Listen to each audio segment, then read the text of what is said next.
I have very mixed emotions and feelings, but it's what it is, and I think at least in my case, I'll probably live. I'll be okay. I think well, what some what 7 8 million people or something have died from it. I think at least. So Hmm. I mean, at least I'll be okay. I guess. Yeah. Could be a lot worse. So yeah, so you were asking how. I mean, I feel relatively okay. Obviously, I've been a little bit under the weather. I would say almost since the start of this event, but the thing is kind of like I got one of these self tests pretty early and it came back negative. So, Hmm. kind of I just figured I'm a little bit sick. I have a cold, no big deal. Just go from there. And Yeah. yeah, it's just like obviously it's funny because I was really worried about it when I took the first one. Then when I got the negative test, I'm like, okay, it's no big deal. And so I went to get a test this morning. I mean, obviously there have been some tweets about that whole debacle separately, but I went to do that, and and then of course I get back to my room like 5 minutes later and I see a positive test. So it was very Hmm. very jarring, but yeah, it's what it is. It's what it is. Yeah. Yeah, and it's of course a very unfortunate situation throughout, indeed.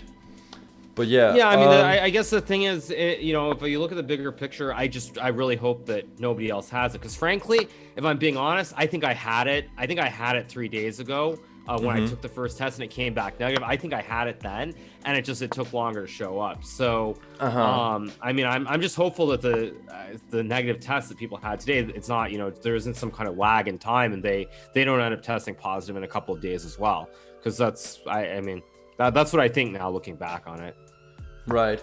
So then, do you have any idea like where you might have caught it? Do you think you caught it when you were still in the U.S. or like when you were Well, traveling? I Or mean, I actually was quite careful. I mean, I got a test before I left, and then I did the self test here. I mean, again, people can debate, how accurate they are, or this or that, but I had a test before I left. I had a test when I got here, so I don't know. My instinct is that personally, I think I probably got on the airplane on the flight from mm-hmm. San Francisco to I think it was Munich. Personally, that's Mm-hmm. my guess, but I mean, again, it's hard to know for sure. Right. But yeah, sorry about the whole thing. Yeah, and also, so you said you were not feeling well throughout the event, right? Not great, but again, I think this is the thing. Everyone's had a cold before, and Yeah. I think that's one of the things about being a pro chess player. I mean, if you go back like even pre-COVID days, like you get used to it. You have times when you play tournaments. There are a lot of people around. Like I think about the Chess Olympiad, which has thousands of people from all over the world, and I feel like every Olympiad towards the end I'm getting sick. Mm-hmm. So you get used to those sorts of things, and you just learn how to persevere and just keep playing and trying to play your best. And I think I looking back on it now, I mean, considering that I didn't feel great, I'm actually very proud of the result that I had, because I felt like when I look at the rapid portion, there was really only one game that I was very unhappy with, which was the quick draw against Halkias. But other than that, I couldn't have done much better. I mean, I still only finished a half point out of first place, so it's pretty good. And the Blitz also, I mean, very choppy, but I still had a pretty good score. So it's what it is. Yeah, no, I kind of feel the same way in a sense that I felt like you didn't play bad, but you didn't play bad or anything, but it could have been better, and I felt like maybe you were a little bit off, right? And maybe that's where Yeah, maybe I mean, the COVID of course, yeah. explains that. Yeah, yeah. So, and also, someone in chat just tried to troll me saying I thought I had it. If you're not feeling great and you think you have it, you get a test, which is what I did, and it came back negative. So, when I say now that I think I had it before, that's because I got a positive test today. So now I look back at the whole like timeline of everything. But good job to the random troll guy in chat. But thank you. Right? Are you gonna ban him? Right. But yeah, also someone's asking as well. I mean, I don't know my plans now. I mean, I'll be here. I just changed my ticket this morning to leave on the 7th, so I'm guessing I'm going to be here at least a week. I don't know, of course, because now like I don't know what the timeline is, because like I don't know if I've had it 2 days or I've had it like 5 days. Like I don't really know. So there's a chance like I could go and like in 2 days get a negative test, and then maybe I can leave. So it's all kind of insane. Yeah. Like, yeah, it's all insane. And do you have any idea like how the logistics work out? I mean, you said that you're gonna stay. You change your ticket, and yeah, I guess you'll just then have to like you just have to pay yourself for your own hotel for like a week more? I don't know. I mean, FIDE they might be able to work out a solution with the Marriott here. I don't know. I mean, remains to be seen, obviously, but yeah, and also for all the people who are asking, I was vaccinated, so yeah. Right. I mean, and then do you think like yeah, like a lot of people are talking about how, you know, the FIDE had, you know, whole COVID regulations, but they were not really enforced. Do you think maybe anything is on them, or what's your take on that? I mean, it's a tough situation. I think I didn't look close at the regulations, and I mean, this can be a whole separate question as well, because people can probably dig up the regulations. But I was actually under the impression before the event began that there was going to be on-site testing, and of course there was zero testing on site whatsoever. And then of course to even do your test before you leave the country, you had to go to a public testing location. So from that standpoint, yeah, I think FIDE should have done something different for sure. But again, it's, you know, it's difficult. It's a tough spot, and yeah, it's just how it goes. Yeah, no, definitely.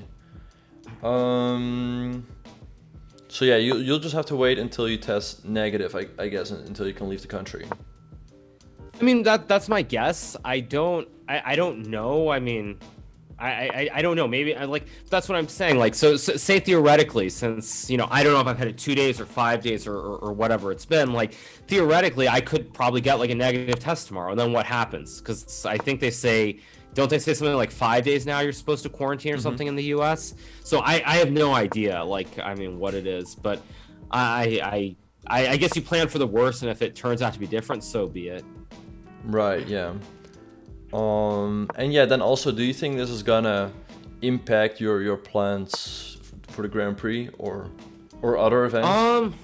I don't know. It's like I was thinking about that too. There's some kind of really horrible irony in the fact that, you know, I think out of everybody, I was more cautious. You know, I was worried about the COVID situation in Latvia, and in other events, and then I finally I decided I'm gonna play, and obviously the one trying to play, I have to get it, so it's kind of crazy, but you know, I don't think it'll change anything for me in terms of events, unless somehow, like, I mean, God forbid I get really bad symptoms or I'm stuck here more than a couple of days. So right, I mean, who knows?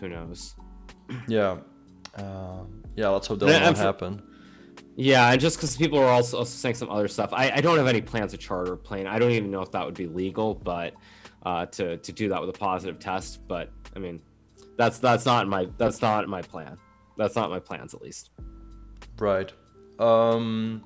Yeah. And I wanted to add one other thing for people who are saying it could have been a false positive test. That is the one thing that I wanted to add, was that after that happened, I wrote to someone within FIDE and I asked if I could get one of those one of the self-test kits after that to check.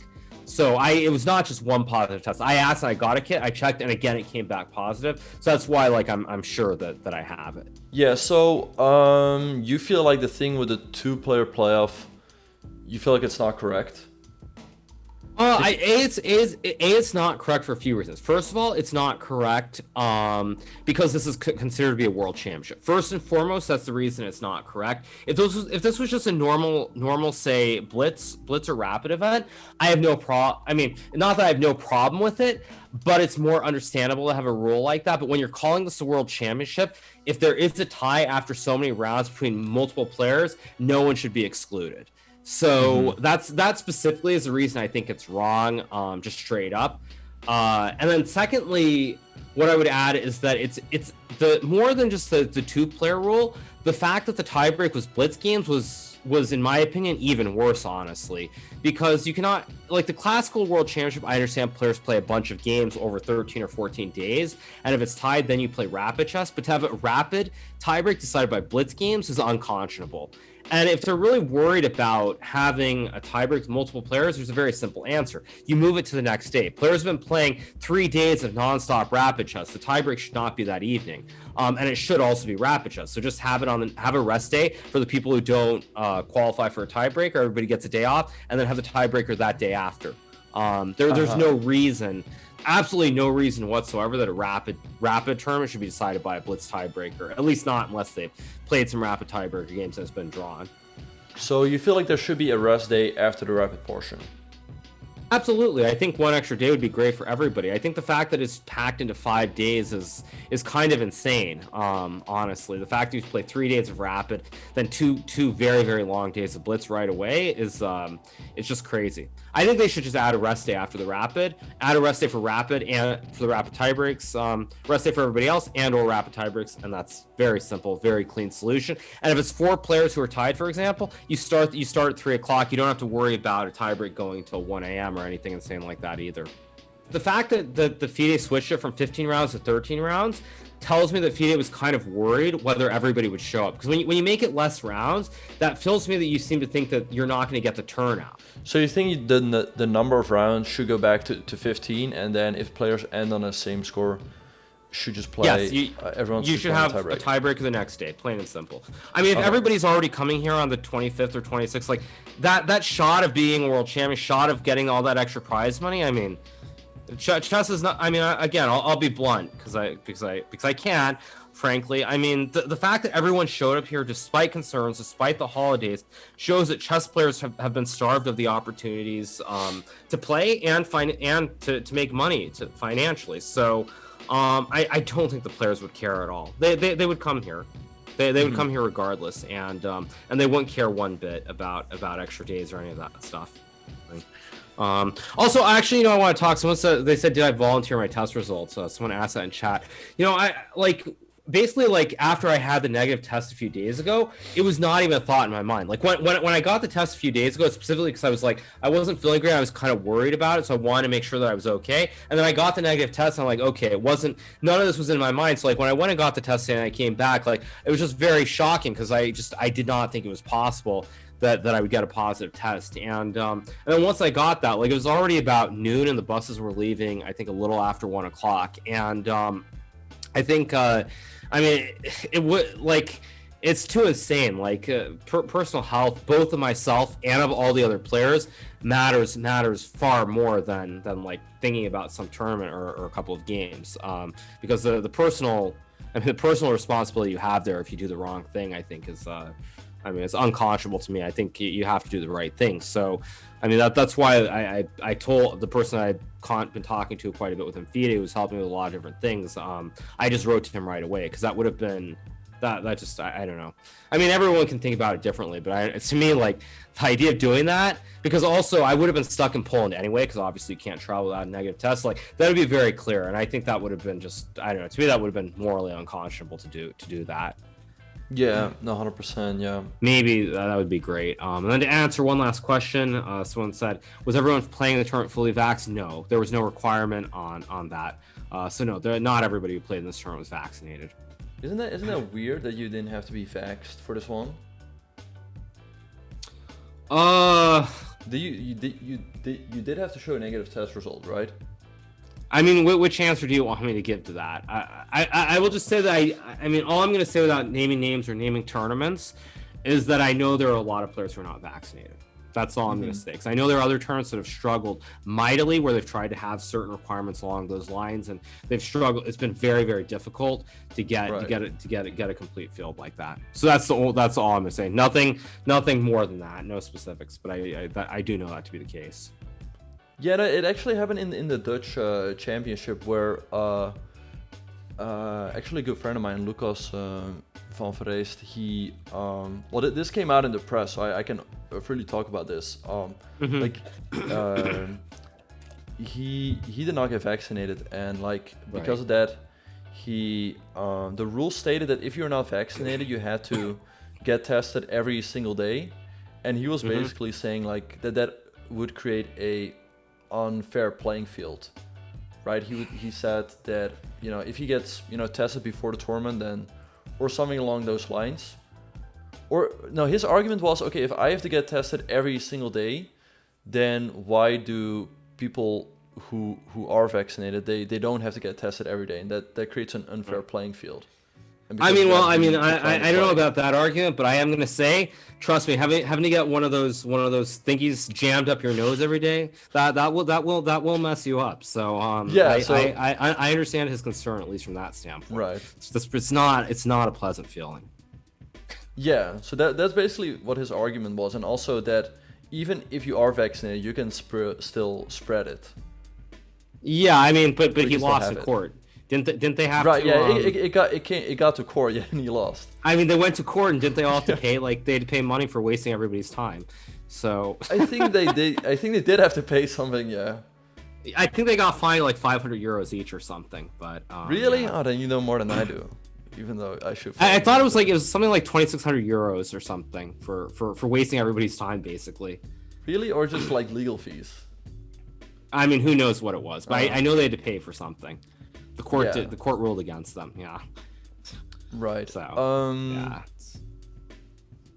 yeah, it's kind of it's what it is, obviously. But I will say again, not like this some science opinion, but based on what I've read over time, I find it hard to believe this isn't going to be the last wave, because already it's a lot. I mean, it's a lot less serious for most people, and also it's spreading so fast that my understanding, at least, is that when you have these variants that spread really fast, they're also going to burn out really fast, where we might have variants that they'll be gone before we even knew they existed. So I will say overall, I'm actually quite optimistic about the next 6 to 12 months.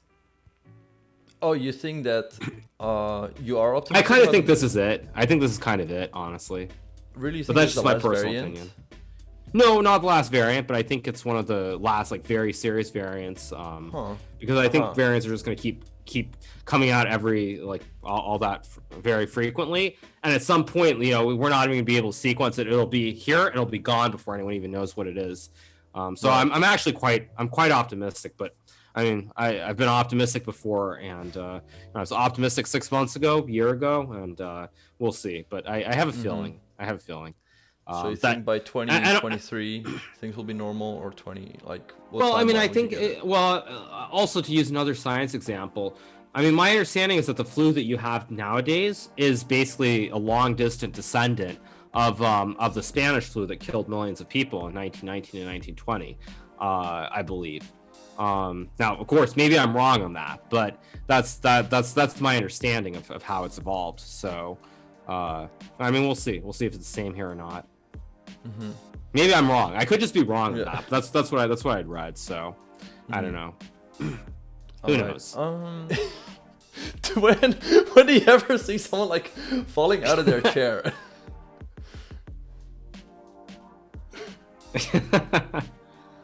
But yeah, that was, Yeah, that is like the best clip. Yeah. yeah.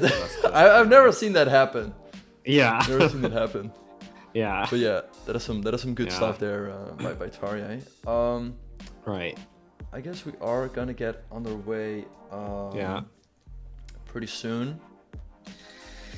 Yeah, so I mean, I guess I'll jump off and I'll let you and Canty take it the rest of the way.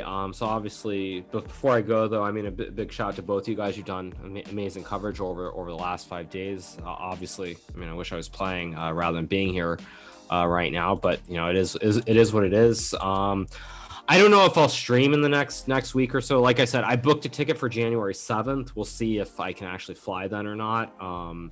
But maybe I'll stream something like Title Tuesday or something light, and that's kind of the plan. We'll see exactly how I feel and everything from there. But I hope you guys have enjoyed it, and hopefully I'll be back soon to be with you guys once again. Yeah. All right. Thanks so much for joining us for an interview, and yeah, it's been an absolute pleasure. Cheering you on from here, and it was heartbreaking to read that you cannot play today, but overall it's been awesome to see you compete over the board again. Yeah, I mean, like I said, I mean, there are two ways of looking at it. It's like one is like I mean, I feel very sad about it because obviously I wanted to play. The second thing is sort of there's some like sick irony in it that like I was very worried about COVID throughout. I didn't play events. Everybody says I'm scared of playing. I'm being too worried about it, and then of course finally I play a tournament and magically I get it. So I have very mixed emotions and feelings, but it's what it is. And I think at least in my case, I'll probably live. I'll be okay. I think some what 7-8 million people or something have died from it, I think, at least. So I mean, at least I'll be okay, I guess. Could be a lot worse. So yeah. All right, well, get All right. soon, man. Okay, I'll see you guys. Have a good one. See ya. Have a good one. Bye.